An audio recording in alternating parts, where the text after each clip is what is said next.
Bangla audio ও আলোচনা ক্লাসে আপনাদের স্বাগত। আজকে আমি পাঠ করব দশম শ্রেণীর সাহিত্য সঞ্চয়ন থেকে শীর্ষেন্দু মুখোপাধ্যায়ের লেখা আমাকে দেখুন। দয়া করে আমাকে একবার দেখুন। এই যে আমি এখানে, একটু আগে আমি বাসের পাদানিতে ঠেলে ঠুলে উঠলাম। তারপর নীরের জমাট ভিড়ের ভেতরে আমি এ বগল সে বগলের তলা দিয়ে ওর পায়ের ফোকর দিয়ে ঠিক ইঁদুরের মতো একটা গর্ত কেটে কেটে এত দূর চলে এসেছি। বাসের রডগুলো বড় উঁচুতে, আমি বেটে মানুষ, অত দূর নাগাল পাই না। আমি সিটের পেছন দিক ধরে দাঁড়াই, তারপর গা ছেড়ে দিই। বাসের ঝাঁকুনিতে যখন আমি দোল খাই, আশেপাশের মানুষের গায়ে ভর দিয়ে টাল সামলাই, তখন আমার আশেপাশের লোক কেউ খুব একটা রাগ করে না, কারণ আমার ওজন এত কম যে কারো গায়ে ঢলে পড়লেও সে আমার ভার বা ধাক্কা টেরই পায় না। হ্যাঁ, এখন আমি বাসের পেছন দিকটায় একটা সিট চেপে ধরে দাঁড়িয়ে আছি। আমার দুধারে পাহাড়ের মতো উঁচু উঁচু সব মানুষ, তারা আমাকে এত ঢেকে আছে যে বোধহয় আমাকে দেখাই যাচ্ছে না, কিংবা দেখলেও লক্ষ্য করছে না কেউ। ওটাই মুশকিল। আমাকে অনেকেই দেখে কিন্তু লক্ষ্য করে না। এখন আমি যার পাশে দাঁড়িয়ে আছি কিংবা যার মুখোমুখি, তারা আমাকে হয়তো দেখছে, কিন্তু নির্লিপ্তভাবে, যেন আমি না থাকলে কোনো ক্ষতি বা লাভ ছিল না। তার কারণ বোধহয় এই যে আমার চেহারার এমন কিছু নেই যাতে আমাকে আলাদা করে চেনা যায়।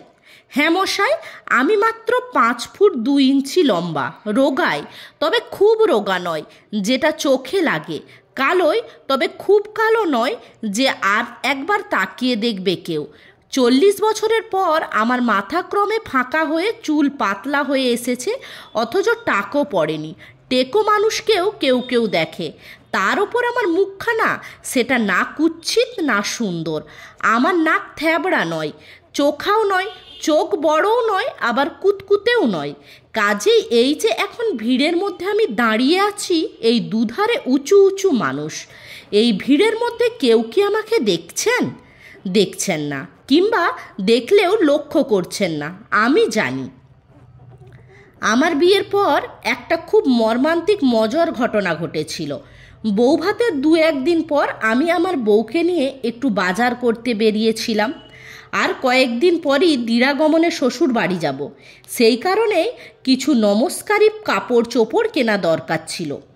রাস্তায় বেরিয়ে আমি আমার বউকে জিজ্ঞেস করলাম, নিউ মার্কেট যাবে? আমার যা অবস্থা, তাতে নিউ মার্কেটে বাজার করার কোনো অর্থ হয় না।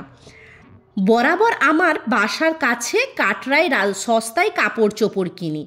তবু যে আমি কথা বলেছিলাম, তার 1 নম্বর কারণ ছিল যে আমার বউটি ছিল মফস্বলের মেয়ে, নিউ মার্কেট দেখেনি।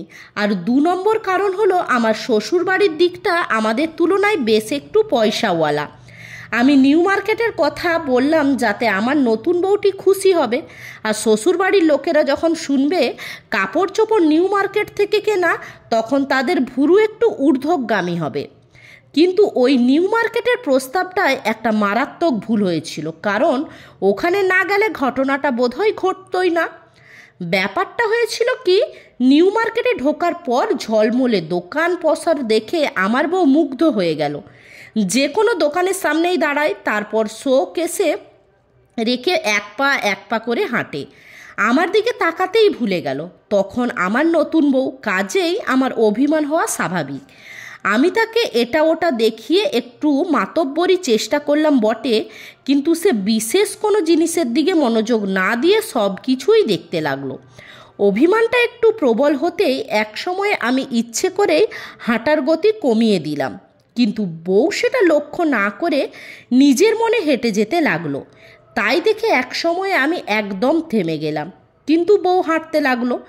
দোকান পসারের দিকে তার বিহল চোখ, আর গার্ড অফনার দেওয়ার সময়ে সোলজাররা যেমন হাঁটে তেমনই তার হাঁটার ভঙ্গি।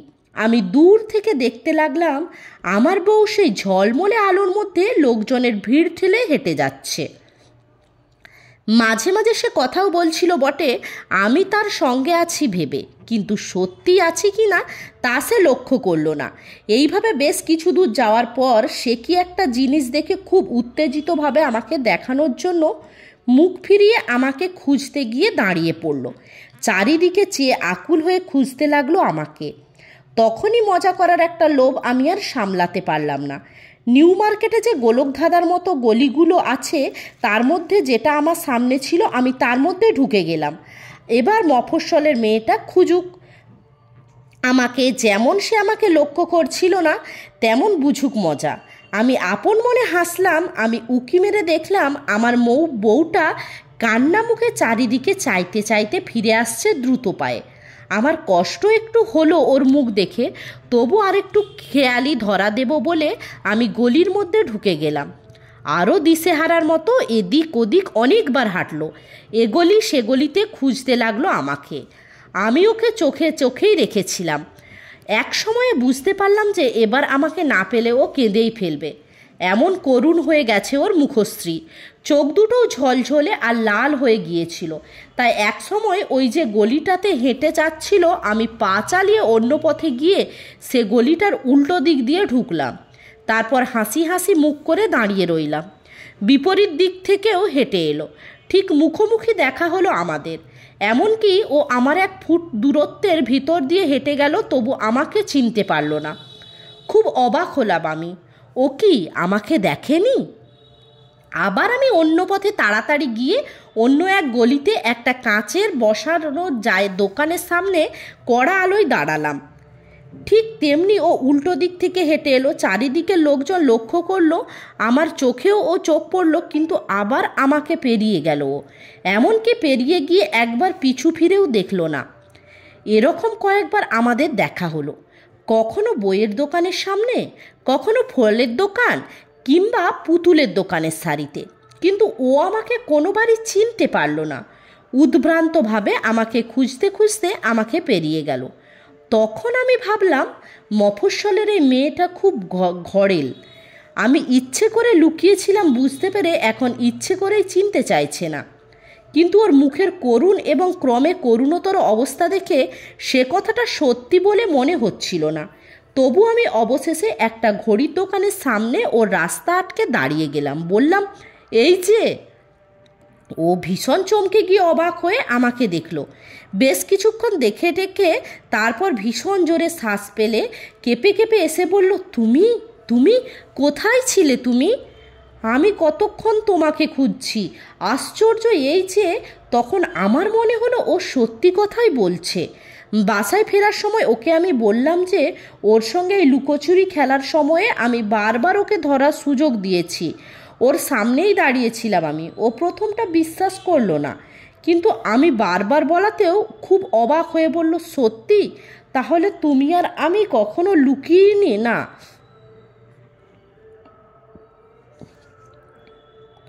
তাহলে তুমি আর কখনো লুকিও না।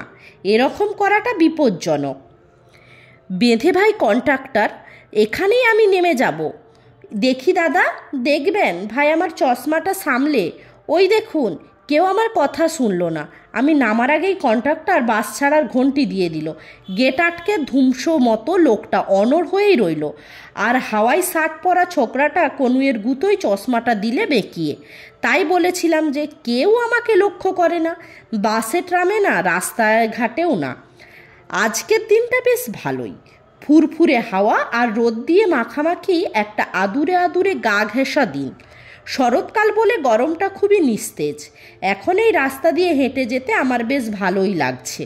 ওই তো একটু দূরেই একটা ক্রসিং, আর তারপরেই আমার অফিস।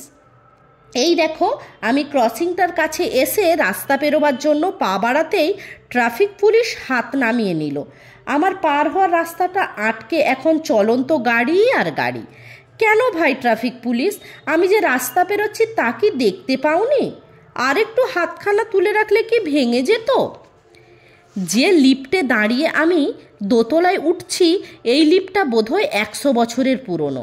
এই চারিদিকে কালো লোহার গ্রিল, ঠিক একখানা খোলামেলা খাঁচার মতো। মাঝে মাঝে একটু কাঁপে আর খুব ধীরে ধীরে ওঠে। গত 13 বছর ধরে আমি এই লিফট বেয়ে উঠেছি। এই 13 বছর ধরে আমাকে সপ্তাহে 6 দিন লিফটম্যান রামস্বরূপ আভোগী উপরে তুলেছে। কি বলো ভাই রামস্বরূপ, তুমি তো আমাকে বেশ ছোটটিই দেখেছিলে, যখন আমার বয়স 24 কি 27, যখন আমার ভালো করে বুড়োটে ছাপ পড়েনি মুখে। এখন বলো তো আমার নামটা কি? যদি সত্যিই জিজ্ঞেস করি তাহলে এক্ষুনি রামস্বরূপ হাহা করে হেসে উঠে বলবে, আরে জরুর, আপনি তো অরবিন্দ বাবু। কিন্তু মোটেই তা নয়, কোনো কালেই আমি অরবিন্দ ছিলাম না। আমি চিরকাল সেই ছেলেবেলা থেকেই অরিন্দম বসু। আমার চাকরি ব্যাংকে, দোতলায় আমার অফিস। আগে আমি অন্যান্য ডিপার্টমেন্টে ছিলাম। গত 10 বছর ধরে আমি বসছি ক্যাশে। আমি খুব চটপট টাকা গুনতে পারি, হিসেবও আমি খুব পাকা, তাই ক্যাশ থেকে আমাকে অন্য কোথাও দেওয়া যায় না, হলেও আবার ফিরিয়ে আনা হয়। 10 বছর ধরে আমি খুবই দক্ষতার সঙ্গে ক্যাশের কাজ করছি, কখনো পেমেন্ট, কখনো রিসিভিংয়ে। পেমেন্টই বেশি, কারণ ওইখানেই সবচেয়ে সতর্ক লোকের দরকার হয়।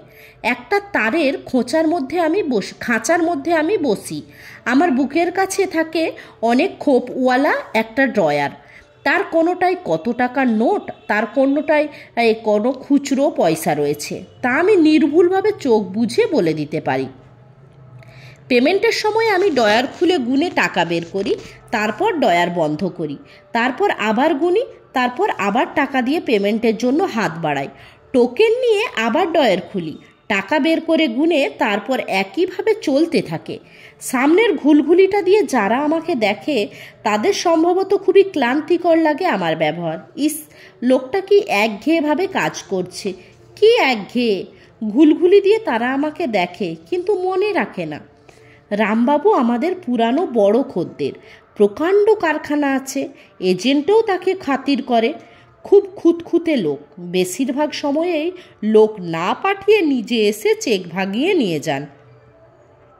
আমি কতবার তাকে পেমেন্ট দিয়েছি, তিনি ঘুলঘুলি দিয়ে প্রসন্ন হাসি মুখে ধন্যবাদ দিয়েছেন। একবার আমার বড় শালা কলকাতায় বেড়াতে এসে অনেক টাকা উড়িয়েছিল। সেবার সে আমাকে নিয়ে যায় পার্ক স্ট্রিটের বড় একটা রেস্তোরাঁয়। সেখানে গিয়ে দেখি রামবাবু একা বসে আছেন, হাতে সাদা স্বচ্ছ জিন, খুব স্বপ্নালু চোখ। সত্যি বলতে কি আমি ভাগ্যোন্নতির কথা বড় একটা ভাবি না, অন্তত সে কারণে রামবাবুর সঙ্গে দেখা করার কথা আমার মনেই হয়নি। আমি পুরানো চেনা লোক দেখে এগিয়ে গিয়েছিলাম। রামবাবু ভুরু তুলে বললেন, কোথায় দেখেছি বলুন তো, মনেই পড়ছে না। তখন শালার সামনে ভীষণ লজ্জা করছিল আমার। লোকটা যদি সত্যিই চিনতে না পারে, যদি সত্যিই তেমন অহংকারী হয়ে থাকে লোকটা, তবে আমার বেইজ্জতি হয়ে যাবে। তখন আমি মরিয়া হয়ে আমার ব্যাংকের নাম বললাম যে আমি ক্যাশে। সঙ্গে সঙ্গে পরিষ্কার জিনের মতোই স্বচ্ছ হয়ে গেল তার মুখ। প্রসন্ন হেসে বললেন, চিনেছি। কি জানেন, ওই ঘুলঘুলি আর ওই খাঁচার মধ্যে দেখতে দেখতে অভ্যস্ত হয়ে গেছি, তাই হঠাৎ এ জায়গায়, বুঝলেন না। আসল কথা হলো এই পার্সপেক্টিভ, ওটা ছাড়া মানুষের আর আছেটা কি যে তাকে চেনা যাবে। ওই খাঁচার মধ্যে ঘুলঘুলির ভেতর দিয়ে যেমন আপনি, তেমনি দেখুন এই কোট প্যান্ট টাক মাথা, এর মধ্য দিয়ে আমি। এই সব থেকে যদি আলাদা করে নেন তবে দেখবেন আপনি আর আমাদের কোনো সত্যিকারের পরিচয় নেই। এই দেখুন না, একটু আগেই আমি পার্সপেক্টিভের কথাই ভাবছিলাম। ছেলেবেলায় আমরা থাকতাম রেল কলোনিতে। আমার বাবার ছিল টালি ক্লার্কের চাকরি। কাটিহারে আমাদের রেল কোয়ার্টারে প্রায়ই পাশের বাড়ি থেকে একটি মেয়ে আসতো। তার সৎমা বলে বাসায় তাদের আদর ছিল না। আমাদের বাসায় রান্নাঘরে উনানের ধারে আমার মায়ের পাশটিতে সে এসে মাঝে মাঝে বসতো জড়ো সড়ো হয়ে, ছেঁড়া ফ্রকে হাঁটু ঢেকে পরোটা বেলে দিত। কখনো আমার কাঁদুনে ছোট বোনটাকে কোলে করে ঘুরে ঘুরে ঘুম পাড়াতো। মা আমাকে বলতো, ওর সঙ্গে তোর বিয়ে দেব। আমি শুনে সেই মেয়েটাকে আমি ভালো করে দেখতাম। আহ, কি যে নেশা লেগে যেত! কি করুণ ক্রিস খড়ি ওঠা মুখখানা, তার কি তীর তীরে সুন্দর, যেন পৃথিবীতে বেশি দিন থাকবে বলে ও আসেনি। রামবাবু এইটুকু বলেই দীর্ঘশ্বাস ছাড়লেন, আর আমি ব্যগ্র হয়ে জিজ্ঞাসা করলাম, তারপর কি হলো? সে কি মরে গেল? রামবাবু মাথা নাড়লেন, না না, মরবে কেন? তাকে আমি বিয়ে করেছি বড় হয়ে, সে এখনো আমার বউ। ইয়া পোলাও মোটা হয়ে গেছে। বদমেজাজি আমাকে খুব শাসনে রাখে, কিন্তু যখন দেখি ফ্রিজ খুলছে, গয়না হাটকাচ্ছে, চাকরদের বকছে, কিংবা সোফারকে বলছে গাড়ি বের করতে, তখন কিছুতেই বিশ্বাস হয় না যে এই সেই বেলি যার অসুখের সময় মা দুটো কমলা লেবু দিয়ে এসেছিল বলে একগাল হেসেছিল। আজ দেখুন, খুব ঝগড়া করে বেরিয়েছি ওর সঙ্গে। মনটা খিচড়ে ছিল, সেই ভালোবাসা কোথায় উবে গেছে এখন। কিন্তু এখানে নির্জনে বসে সেই পুরানো দিন, উনুনের ধারে বসে থাকা, ছেঁড়া ফ্রকে হাঁটু ঢেকে ওর বসার ভঙ্গি মনে পড়ে গেল। মনে পড়ল আমার মায়ের মুখ, সেই মুখ বড় মায়া মমতায় ওই বসার দিন ভঙ্গিটুকু চেয়ে দেখছে। অমনি আবার এখন ভালোবাসায় আমার মুখ ভরে উঠেছে। বাসায় ফিরে গিয়ে ওর রাগ ভাঙাবো। বুঝলেন না বলে রামবাবু সেই সাদা স্বচ্ছ জিন মুখে নিয়ে হাসলেন। বললেন, ওই যে ঘুলঘুলিটা যেটার ভেতর দিয়ে আপনাকে দেখি সেটাই আসল, ওই ঘুলঘুলিটা। এই যে 23-24 বছর বয়সের ছেলেটা এখন পেমেন্টের জন্য দাঁড়িয়ে আছে, পিতলের টোকেনটা টুকটুক করে অন্যমনস্কভাবে ঠুকছে কাউন্টারের কাঠে। ও আমাকে চেনে, ওর বাবার কাছে পুরানো গাড়ি কেনা বেচার ব্যবসা। আগে ওর বাবা আসতো, আজকাল ও আসছে ব্যাংকে। মাঝে মাঝে চোখে চোখ পড়লে আমি হেসে জিজ্ঞাসা করি, কি বাবা ভালো তো? ও খুশি হয়ে ঘাড় কাত করে বলে হ্যাঁ। কিন্তু আমার সন্দেহ হয় যে একদিন যদি হঠাৎ করে এখান থেকে আমাকে সরিয়ে নেওয়া হয় এবং মোটামুটি সাধারণ চেহারার কোনো লোককে বসিয়ে দেওয়া হয় এ জায়গায়, তবে ও বুঝতেই পারবে না তফাতটা। তখনও অন্যমনস্কভাবে পেতলের টোকেনটা টুকবে কাঠের কাউন্টারে, অন্যমনস্কভাবে চেয়ে থাকবে। চোখে চোখ পড়লে সেই নতুন লোকটার দিকে চেয়ে পরিচিতের মতোই একটু হাসবে। ভুলটা ধরা পড়তে একটু সময় লাগবে ওর, কারণ ও তো সত্যি কখনো আমাকে দেখে না। ও হয়তো ওর নতুন প্রেমিকাটির কথা ভাবছে এখন। শিগগিরই ও একটা স্কুটার কিনবে।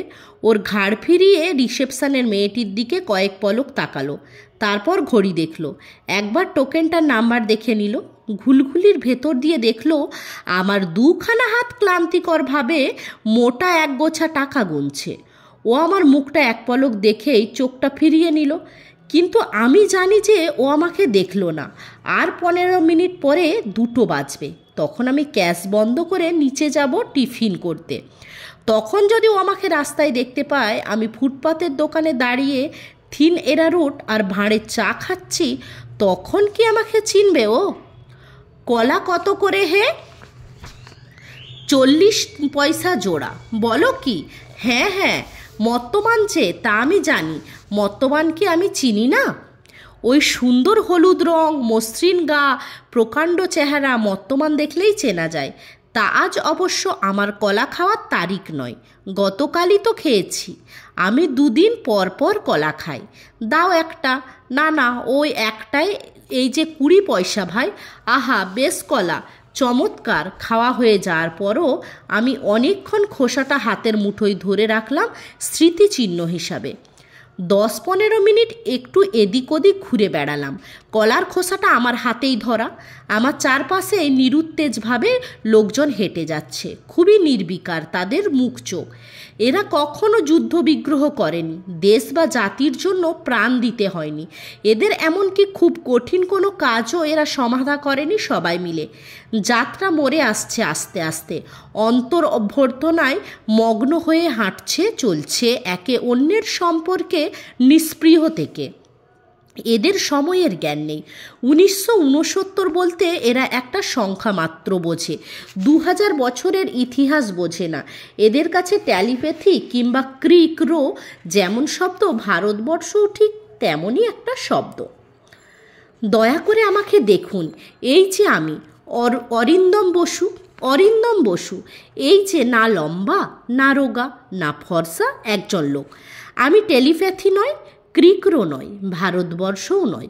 ওই শব্দগুলোর সঙ্গে অরিন্দম বসু এই শব্দটার একটু তফাৎ আছে, কিন্তু তাকে আপনি কখনো ধরতে পারবেন?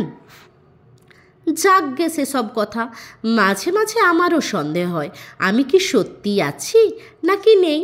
ব্যাংকের ওই ঘুলঘুলি দিয়ে লোকে হাতে গিয়ে টাকা গুনে নেয়, কেউ কেউ মৃদু হেসে ধন্যবাদ দিয়ে যায়, কিন্তু লোক বদল হলেও তারা অবিকল এইভাবে হাত বাড়িয়ে টাকা গুনে নেবে, আর কেউ কেউ ধন্যবাদ দিয়ে যাবে।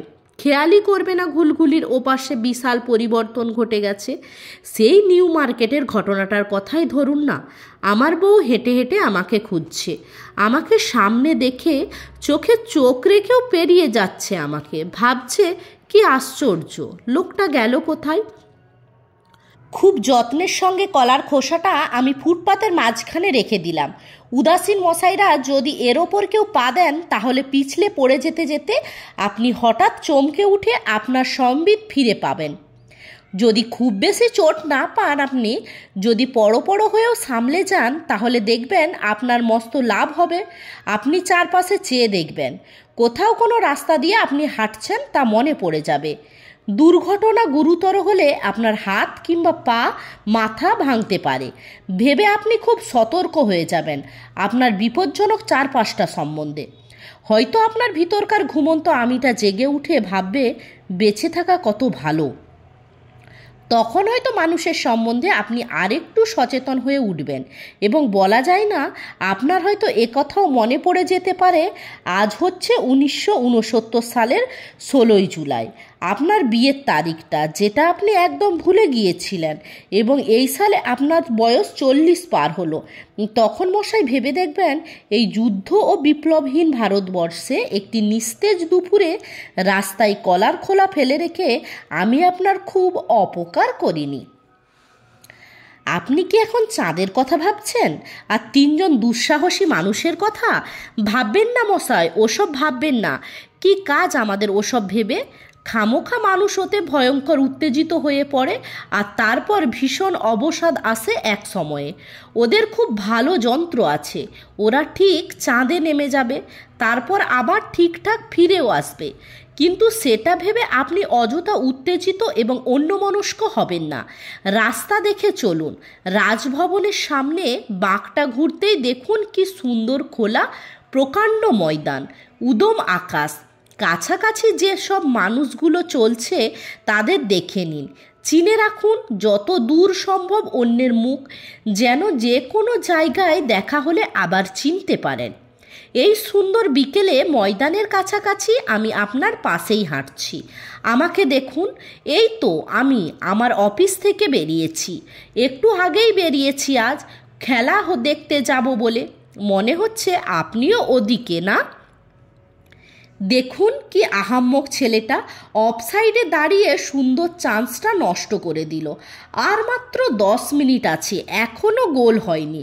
আর ওই ছেলেটা, হায় ঈশ্বর, কে ওকে ওই লাল সোনালি জার্সি পরিয়েছে? ওকে বের করে দিক মাঠ থেকে।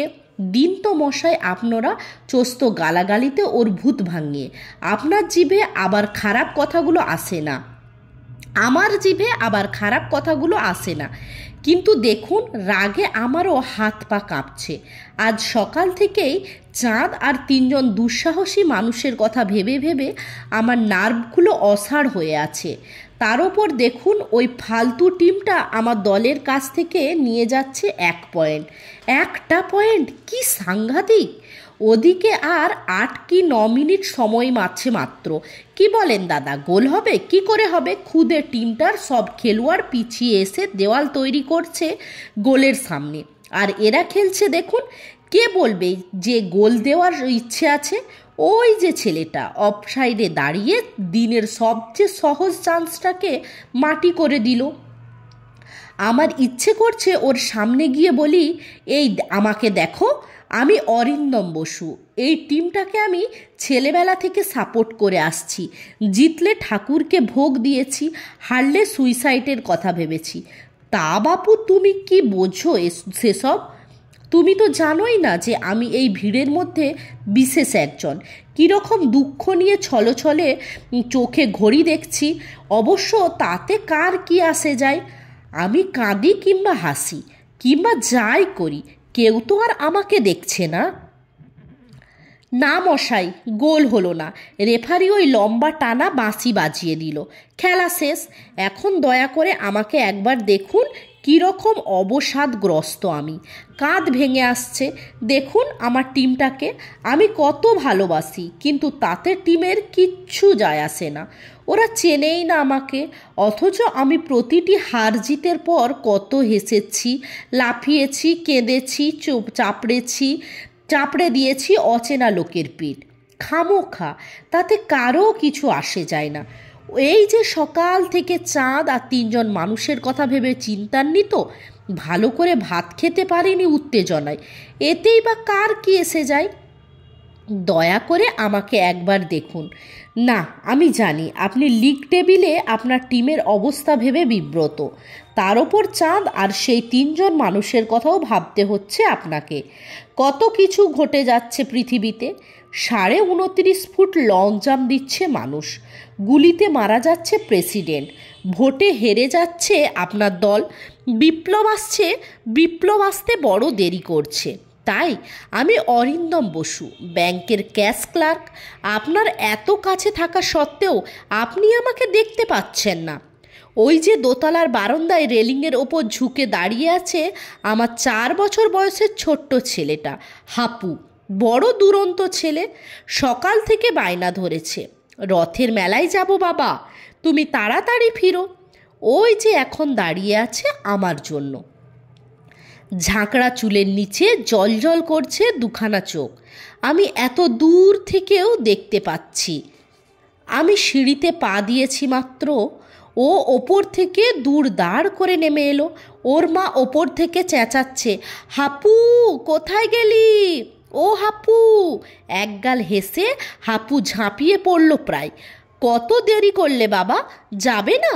হ্যাঁ মশাই, বাইরে থেকে ফিরে এলে এই আপনজনদের মধ্যে আমি হাঁপ ছেড়ে বাঁচি। কচি ছেলেটাকে আমি কোলে তুলে নিলাম। ওর গায়ে মিষ্টি একটা ঘামের গন্ধ, শীতের রোদের মতো কাব্যস্ন ওর নরম গা। মুখ ডুবিয়ে দিলে মনে হয় একটা অদৃশ্য স্নান করে নিচ্ছি যেন। বললাম, যাবো বাবা, বড় খিদে পেয়েছে, একটু বিশ্রাম করে নিই। যতক্ষণ আমি বিশ্রাম করলাম ততক্ষণ হাপু আমার গায়ের সঙ্গে লেগে রইল। উত্তেজনায় বলল, শিগগিরই করো। ওর মা ধমক দিতেই বড় মায়ায় বললাম, আহা বকো না, ছেলে মানুষ। আসলে ওর ওই নেই আঁকড়ে ভাবটুকু বড় ভালো লাগে আমার। বড় দুরন্ত ছেলে, মেলায় পা দিয়েই হাত ছাড়িয়ে ছুটে যেতে চায়। বললাম, ওরকম করো না হাপু, হাত ধরে থাকো, আমার হাত ধরেই তুমি ঠিক মতো মেলা দেখতে পাবে। ও কেবল এদিক ওদিক তাকায়, তারপর ভীষণ জোরে চিৎকার করে জিজ্ঞাসা করে, ওটা কি বাবা? আর ওটা? আর ওইখানে? আমি ওকে দেখিয়ে দিই, ওটা নাগরদোলা, ওটাই সার্কাসের তাঁবু, আর ওটা মৃত্যুকূপ।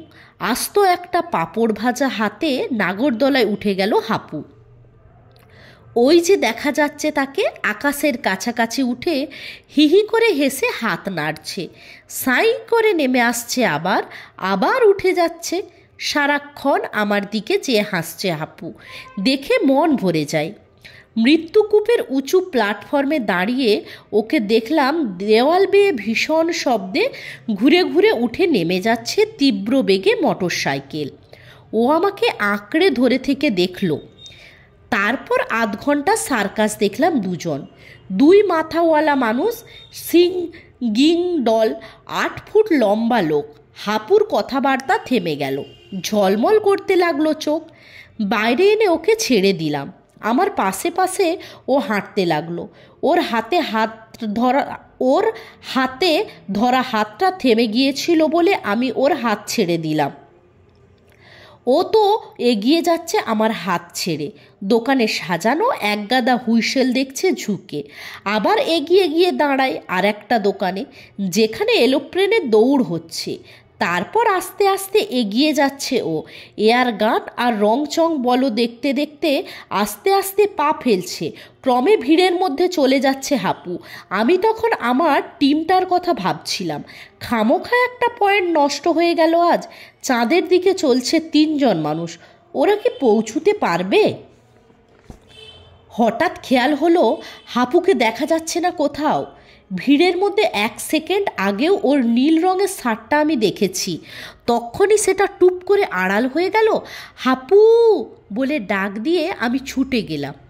হ্যাঁ মশাই, আপনারা কেউ দেখেছেন নীল জামা পরা 4 বছর বয়সের একটা ছেলেকে? তার নাম হাপু, বড় দুরন্ত ছেলে। দেখেননি? ঝাঁকড়া ঝাঁকড়া চুল, জলজলে দুটো দুষ্টু চোখ। না না, ওই পুতুলের দোকানের সামনে যে দাঁড়িয়ে আছে সে নয়, যদিও অনেকটা একই রকম দেখতে। না, তার চেহারার কোনো বিশেষ কিছু চিহ্ন আমার মনে পড়ছে না। খুবই সাধারণ চেহারা, অনেকটা আমার মতোই। কেবল বলতে পারি যে তার বয়স 4 বছর, আর গায়ে নীল জামা। তা নীল জামা পরা অনেক ছেলে এখানে রয়েছে, 4 বছর বয়সেও অনেক। না মশাই, আমার পক্ষে ঠিকঠাক বলা সম্ভব নয় তো। এই হাজার হাজার ছেলে মেয়ের মধ্যে ঠিক কোনজন আমার হাপু? আর বোধহয় হাপুর পক্ষেও বলা সম্ভব নয় এত জনের মধ্যে কোনজন, বুঝলেন না? ওর মাও একবার ঠিক করতে পারেননি। যদি হাপুকে দেখতে পান তবে ওকে একবার দয়া করে বলে দেবেন যে আমি ওর বাবা, আমাকে একটু দেখে রাখুন দয়া করে, কাইন্ডলি ভুলে যাবেন না।